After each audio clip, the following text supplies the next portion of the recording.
The Brooklyn Nets are going to be undeniably one of the deadliest teams in the East next year if they can work things out and build a successful chemistry, especially since they have two ball-dominant players in Kevin Durant and Kyrie Irving.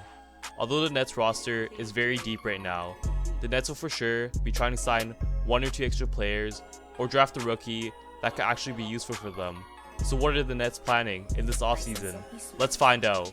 What's going on YouTube? It's your boy AC3 back with a lit video for you guys, cause you know I only drop the best content around here. At the time of recording, we just hit another big milestone of 600 subscribers, and I just want to thank you guys for the continuous support. And we are another step closer to 1,000. The gang's continuing to grow, so if you're new here or still unsubscribed, like the video and hit the subscribe button to join the gang, since it only takes a couple seconds at most, and there's going to be a big surprise for 1K. Okay, that's all from me. Let's get straight into today's video. Let's get it. So the Nets will have an extremely high chance to make the finals next year, with two extremely experienced superstars in Kevin Durant and Kyrie Irving, and they could be the most feared team there if they can play well together. The Nets will be trying to make some moves though in the offseason, so who will they sign and who could they draft to improve the team? Well, first, let's analyze their team right now. The Nets currently have two big contracts, of course in KD and Kyrie, where KD is being paid $40 million a year and Kyrie is paid $33 million, which in total is already 53% of the Nets cap space.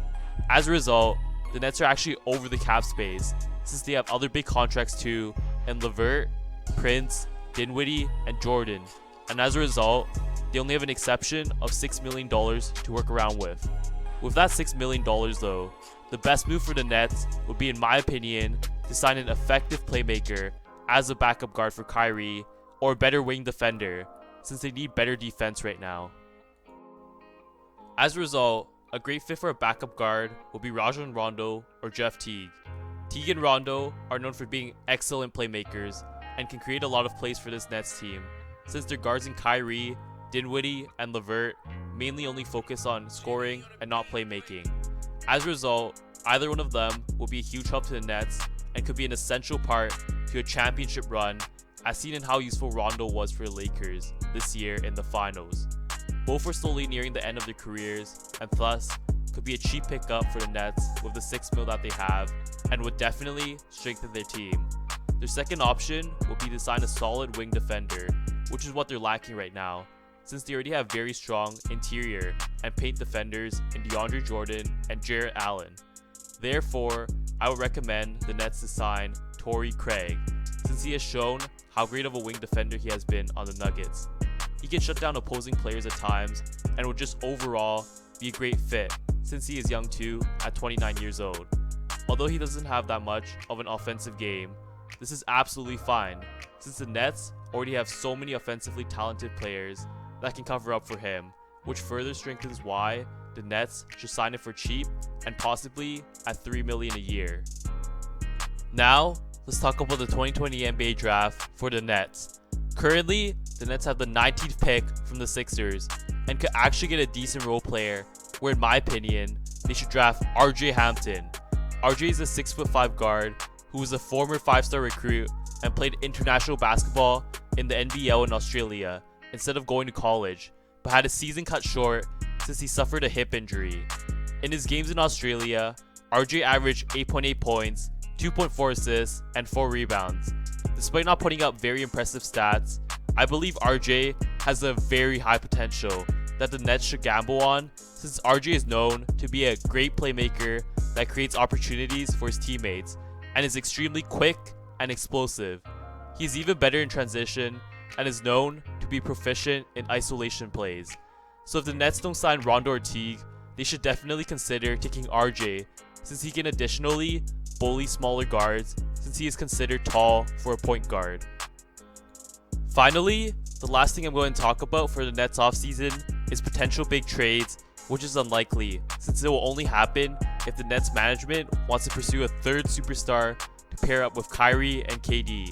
But if I were the Nets, I would not do this, since I believe a deep bench with two powerhouse superstars is already enough for a championship run, but assuming the Nets want a third star, here's some trade scenarios.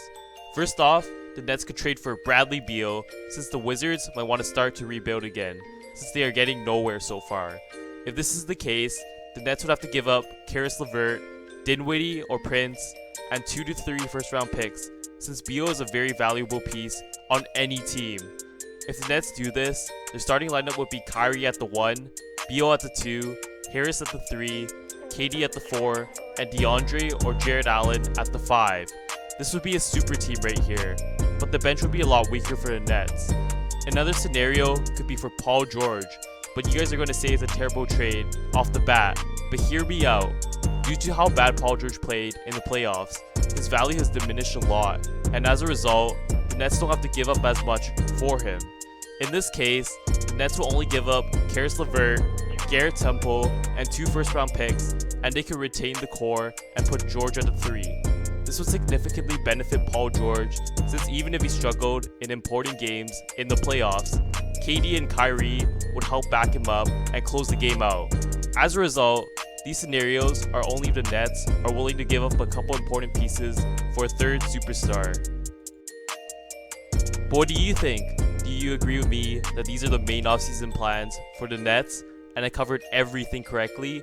Let me know in the comment section below about what else the Nets could do in this offseason. Be sure to like the video and of course subscribe, since it takes me hours to put each video together. And until next time, AC3 out!